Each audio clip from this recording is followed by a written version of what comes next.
Hi there. Today I want to answer a question that used to be a very great concern for me at a particular time in my life. What is this question that I want to answer? The question is, should I ditch family devotion for quiet time? Should I cancel family devotion in my family? Should I forget about family devotion? Should I just dash it out, like throw it away, and then adopt quiet time? Now, before I answer this question, I will give a definition of the two terms, family devotion and quiet time. And then I'm going to give a background story of what led to this particular question in my life. All right. And then we will answer the question. So stick with me to the end of this video. I am very sure that it's going to bless your life. So, what is a family devotion and what is a quiet time? If you have been following my quiet time series, you should know the definition of quiet time by now. But I'm going to link it in the description below so that you can catch up on the previous videos on what is a quiet time, why you need to have a quiet time, and my quiet time routine, right? So, what is a quiet time? A quiet time is a personal time that you have with God. It's a personal time that you have fellowship with God, that you have an intimate time between you and God. Now, what is a family devotion? A family devotion is a special time that you have fellowship with God with your family. So it's a special time, a special family time with God where you get to fellowship together as a family. That's what a family devotion is. So if you look at these two things side by side, you would see that they are actually the same thing with slight difference. While the other one is a fellowship time between a family and God, the other is a fellowship time between an individual and God. So down to the background story as to what led to the question, should I ditch family devotion for quiet time in my life? Now, I grew up in a family that holds family devotion in high regards. It's a very important part of my family culture. As a matter of fact, we had family devotion twice every day. Twice each day. We had family devotions in the morning. As soon as we wake up in the morning, we have family devotions. And before we go to bed at night, we had family devotions. Now, I didn't know anything about quiet time while I was in my father's house. It was when I got to high institution that I got to learn about quiet time. Now, if you want to know the full story, all right, you can check out my video about how I do my quiet time. You get the full story there. Now, after I had learned what a quiet time is, of course, I started enjoying quiet time. And so one day, it just popped up in my mind. Okay, I am single right now. So this quiet time thing is working for me. What happens when I get married? What will I do? Now, to provide a little bit of context here, our family devotion is usually early hours of the morning, and my quiet time is also early hours of the morning. So you see where the challenge is now. I began to ask myself, what will happen? Will I ditch family devotion for quiet time, or will I ditch quiet time for family devotion? The truth is, I couldn't make a choice because I was enjoying that personal time that I have with God every day. And I would love my family members, my children, my husband, everyone to have that personal intimacy, personal experience with God as well. But at the same time, I love the family devotion that I was trained up to have every day, right? So I would also want that in my own family when I finally get married. So it became challenging to make a choice. Will it be the family devotion or will it be a quiet time? Now, would you like to know how I finally made my decision and what my decision is? Anyway, I'm going to tell you. So what happened was, of course, it became a great concern. So, of course, God brought people my way. The thing is, God is not an author of confusion. He's not an author of confusion. He didn't teach me quiet time. He didn't bring me to the place of personal intimacy with him for me to get confused about whether that is the right thing and the family devotion is not the right thing.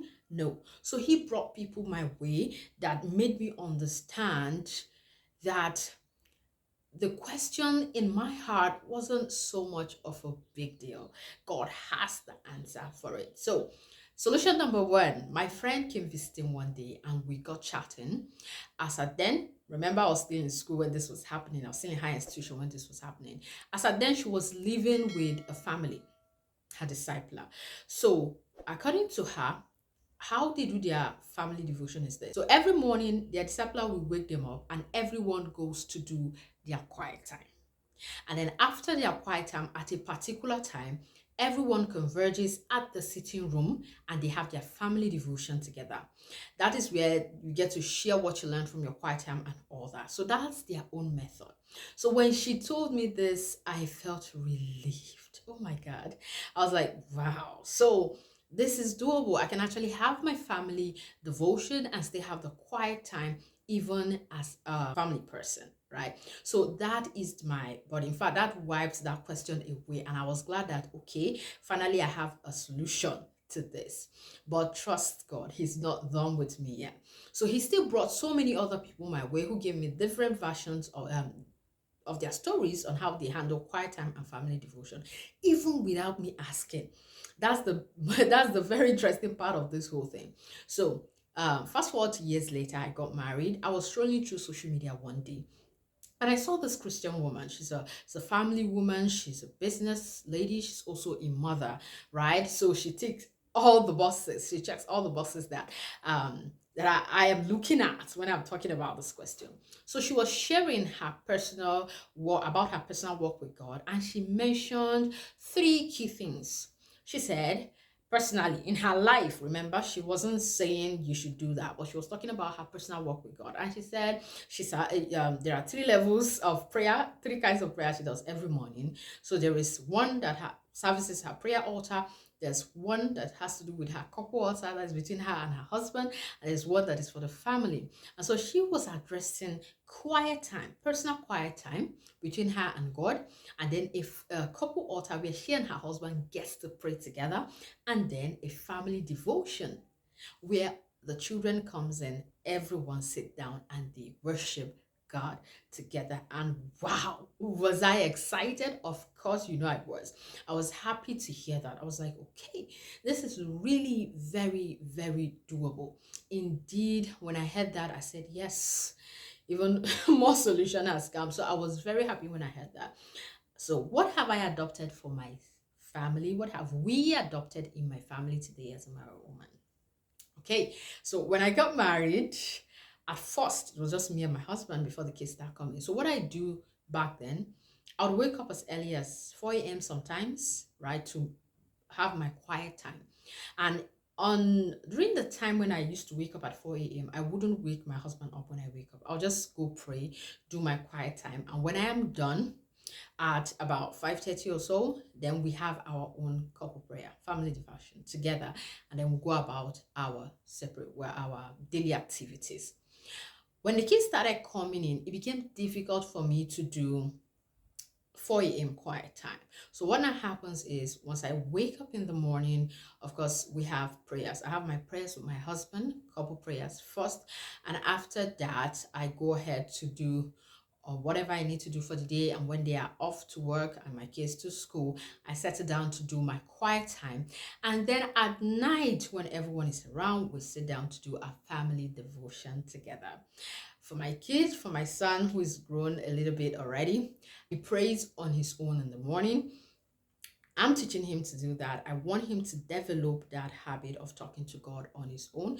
I want him to learn to have that personal interaction with God, that personal relationship with God. And this is how we are starting it off, trusting God that with time he will grow into the fullness, of course, by the grace of God. So that is how we run our daily quiet time and our devotions, our family devotions in my family. How do you do yours? Share with me in the comment section. Do you have your quiet time? Do you have your family devotions? How do you do both of them? Please share in the comment section. And in case you have not given this video a thumbs up, what are you waiting for? Give this video a thumbs up. Subscribe if you are yet to do so. Share the video with your friends so that they can watch and be blessed. I'll see you in my next video. God bless you.